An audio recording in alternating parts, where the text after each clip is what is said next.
নমস্কার বন্ধুরা, আজ বানাচ্ছি আটা, সুজি আর নলেন গুড় দিয়ে কেক, ফ্রুট কেক। এখানে ময়দা ইউজ করছি না, ডিম কিংবা চিনিও ইউজ করছি না, শুধুমাত্র নলেন গুড়, আটা আর সুজি দিয়ে বানাচ্ছি।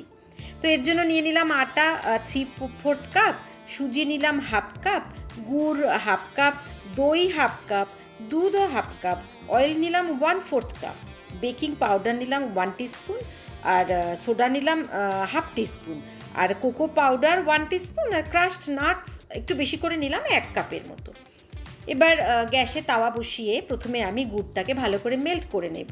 এবার একটা বোলের মধ্যে প্রথমে আমি রিফাইন্ড অয়েল আর মেল্টেড যে গুড় আমি দিয়ে দিলাম এবং খুব ভালো করে একটা হুইস্কার দিয়ে মিশিয়ে নেব।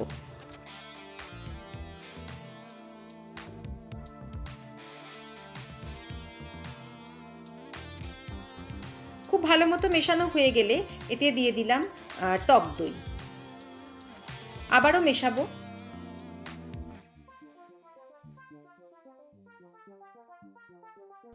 এবার দিয়ে দিলাম সুজি, খুব ভালো করে ফেটাতে থাকবো যেন কোথাও কোনো লাম্পস না থাকে। এবার আমি আটাটাকে একটু ছাঁকনির সাহায্যে ছেঁকে নিয়ে আমি এতে মিশিয়ে দিলাম। আবার একটা হুইস্কারের সাহায্যে ভালো করে এটাকে মিক্সিং করব। বিশ্বাস করুন বন্ধুরা, ময়দার কেক তো আমরা খুবই খাই, কিন্তু আটা দিয়ে নলেন গুড় আর সুজি দিয়ে এই প্রথম আমি কেক বানালাম। দিয়ে দিলাম 1/2 টিস্পুনের মতো ভ্যানিলা এসেন্স। একটা স্প্যাচুলার সাহায্যে ভালো করে এটা মিক্স করব।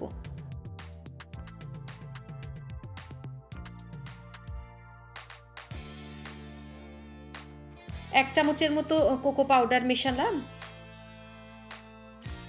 কোকো পাউডারও ভালো করে মিশিয়ে নেব।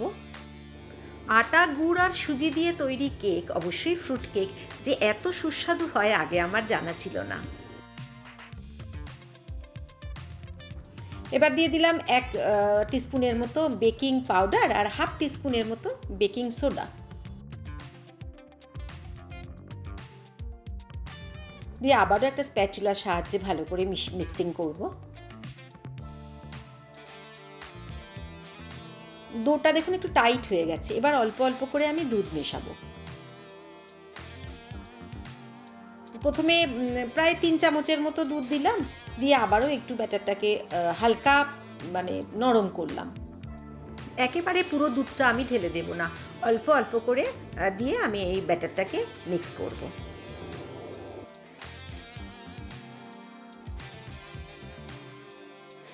এবার বাকি দুধটাকেও আমি এইভাবে নিয়ে আবারও মিশিয়ে নেব। কেকের ব্যাটার মোটামুটি রেডি। এবার আমি 10 মিনিটের জন্য একটু রেস্ট করতে দেব, কারণ যেহেতু এতে সুজি ছিল, সুজিটাও একটু ফুলবে। 10 মিনিট পরে আমি এর মধ্যে যে ক্রাশ করে রাখা ড্রাই ফ্রুটস সেটাও দিয়ে দিলাম, আর কিছু কিশমিশও আমি এর মধ্যে মিশিয়ে দিলাম। ড্রাই ফ্রুটসের মধ্যে ছিল আমন্ড আর কাজু। আবারও ভালো করে মিশিয়ে নিলাম।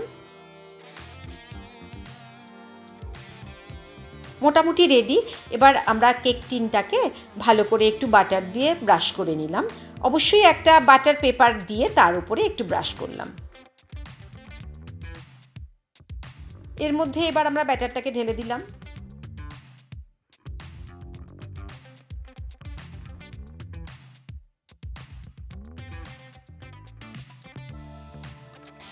এবার একটু ঝাঁকিয়ে নিলাম যাতে ভেতরে কোনো এয়ার বাবলস না থাকে।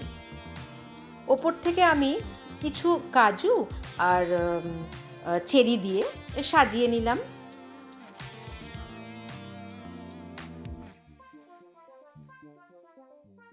গ্যাসের ফ্লেমটাকে মাঝারি রেখে আমি একটা কড়াই প্রায় 15 মিনিট ধরে প্রিহিট করে রেখেছিলাম।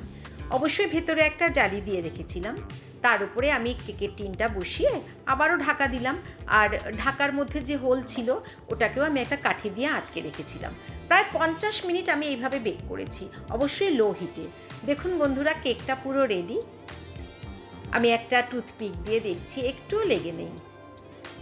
আবারও এটাকে প্রায় 10 মিনিটের জন্য ঠান্ডা করতে রেখেছিলাম। অল্প ঠান্ডা করে কেকটাকে আমি একটা থালার মধ্যে উল্টে দিলাম। এবার বাটার পেপারটাকেও আমি ছাড়িয়ে রাখলাম।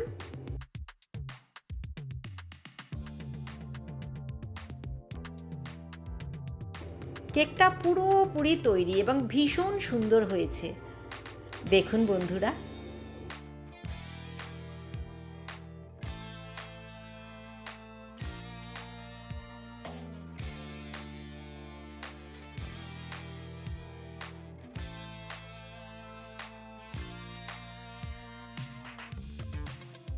আমি এবারে কেটে আপনাদেরকে দেখাচ্ছি। দেখুন বন্ধুরা, কতটা সফট হয়েছে আর ভেতরে ভর্তি নাটস। আজকের এই কেকের রেসিপিটা কেমন লাগলো প্লিজ বন্ধুরা একটু কমেন্ট করে জানাবেন। ভালো লেগে থাকলে একটু লাইক দেবেন।